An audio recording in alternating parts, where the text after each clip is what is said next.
This is a very random topic, but I wanted to share my thoughts on identity and why I actually left powerlifting.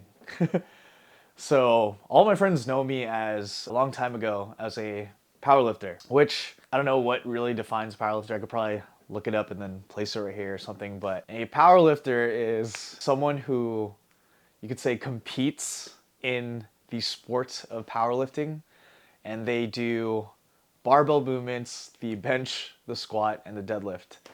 And people who are introduced to the fitness realm, they might have some small idea of what powerlifting is.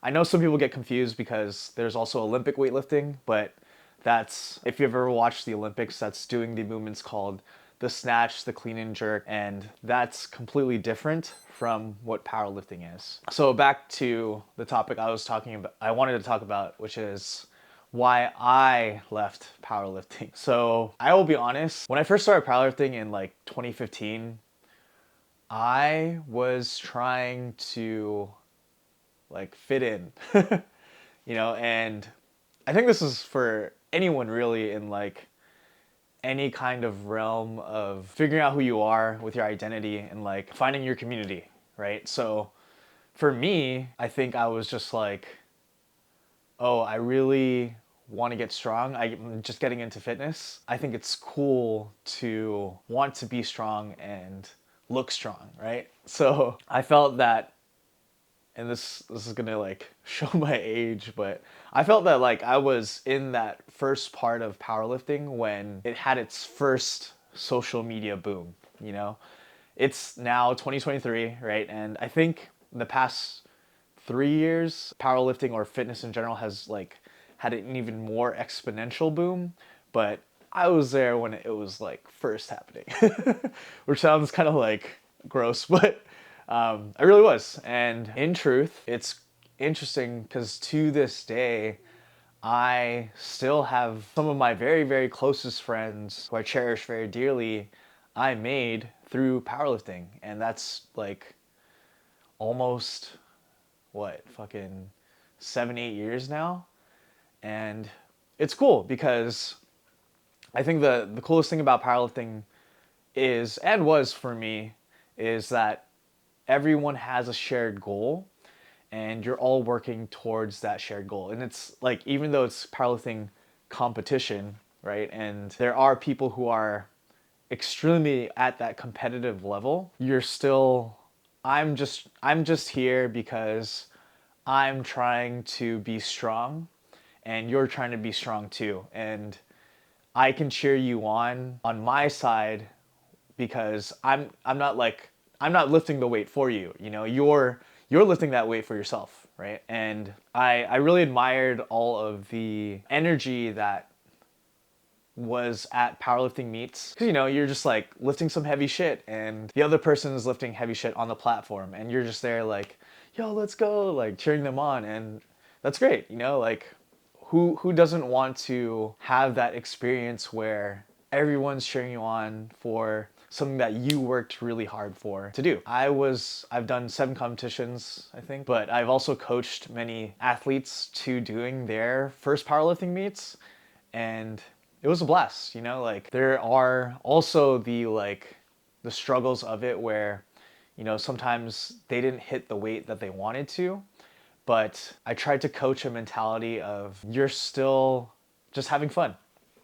And again, it's having that shared experience of doing something really tough, but being able to overcome all of that as well. And yeah, so why I left, or why I quit powerlifting, and this isn't to throw shade on anyone who still is in powerlifting, and I didn't understand it when other people have told me this before, which was I got bored of it.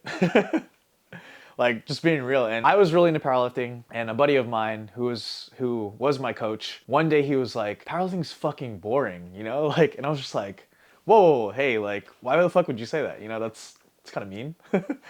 And I didn't really understand what he meant by that until later down the line of what it was to me. But I don't know if it was just everyone has evolving goals and like changing hobbies, right? And for me, I just like, or there's like a staleness to it. That's probably a like better way to explain it. And I'm not gonna lie, man, like powerlifting's hard. Training for powerlifting is very, very strenuous. Like it's very taxing on your body. And, you know, there are always going to, and I've had this discussion with friends before who were in powerlifting. There are always going to be those people at the very, very elite level, you know? A lot of them, and all work extremely hard to get to where they're going to be.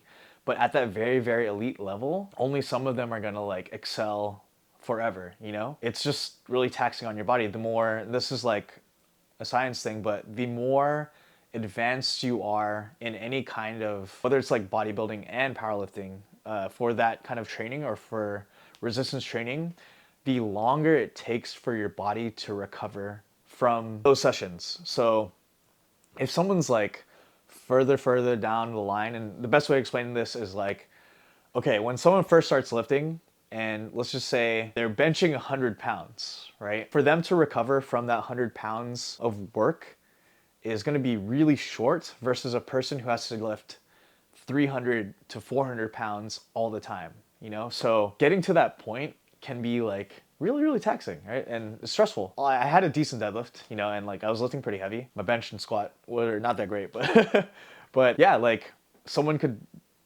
push back and say, oh man, like you're just making excuses for training, but like literally I just got bored. And that is just my personal take and opinion on it, but I got bored of powerlifting. And there's nothing wrong with that. Like literally, like there's nothing wrong with letting go of something that you tied, well, for me, there's nothing wrong for me of something that I tied my identity so heavily to, of powerlifting. And like now, and I had this discussion with my best friend because we both were in powerlifting together, is I now have a really like a such better healthy relationship with with working out. Like I did switch from powerlifting to bodybuilding, but going to the gym just to lift for the sake of lifting and just like I'm just chasing a sick pump, or like maybe I do want to, I am doing things linearly. I'm trying to get stronger in some way. I'm like increasing a rep or weight, just like small or whatever. And I'm tracking it, but I'm not like going to the gym feeling like I'm dreading what I'm going to do. I like 100% legitimately enjoy going to the gym, and it just makes me feel good, and I really like that. For on the flip side, powerlifter can have that feeling, right? I'm not saying like you can't have that, but I think that feeling is probably really usually great in the beginning, and then like and that eagerness is like always really good in the beginning, but that can taper off because you're doing like a lot very closer to your 75, 80% whatever, going to maximal effort a lot, and or closer to it at least. Yeah, it's just like taxing on your body, and that we call it stimulus to fatigue ratio, that it's very high and eventually gets really fatigued, and for me that just caused stillness. But yeah, I don't really identify myself as a powerlifter anymore. And again, in closing, I still program for people who are getting into powerlifting. I mean, back then, my thing that I started was actually called First Power, which maybe I could put like this thing. And I was trying to have this focus where I would get people to do their very first powerlifting meets, because I was trying to help eliminate the stigma of people who like didn't want to start. Because what's the number one thing of why people don't do powerlifting meets is because they don't think they're strong enough. But literally, it's just for fun, you know, like you're only competing against yourself, and have that mentality. It's like so much more healthy for you, right? And yeah, I still program for powerlifting. But yeah, there's nothing wrong with powerlifting. It's just, so my personal story again is just not for me anymore.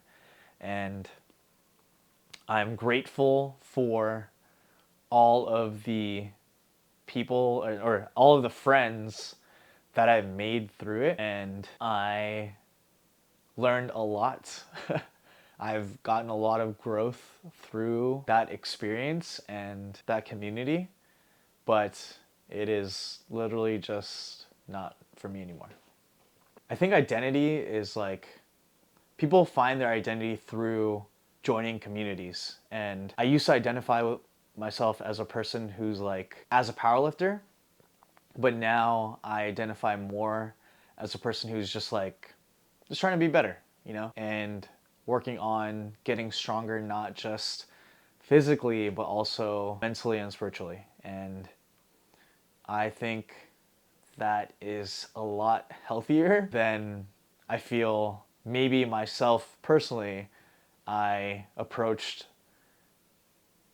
the identity of being a powerlifter with a kind of toxic mentality, but I'm glad that I have grown and learned from that experience. And yeah, shout out to all of my friends, and also, well, shout out to all my friends and family who used to support me a lot in like those powerlifting meets. Like, they literally would watch me lift, and I believe that was one of the fucking coolest things about powerlifting meets is like, it's a stage, it's a platform, and all of your close friends are just there to support you. But see, in retrospect, I think about this now, and it's a good representation of anyone's support system, because if they're your real ones, you know, like your real ones, your day ones, your homies, whatever, they'll literally support you in anything you do. And I think that's a special and cool thing. Yeah, I don't know. I'm gonna end this video with this. Peace. Thanks for listening.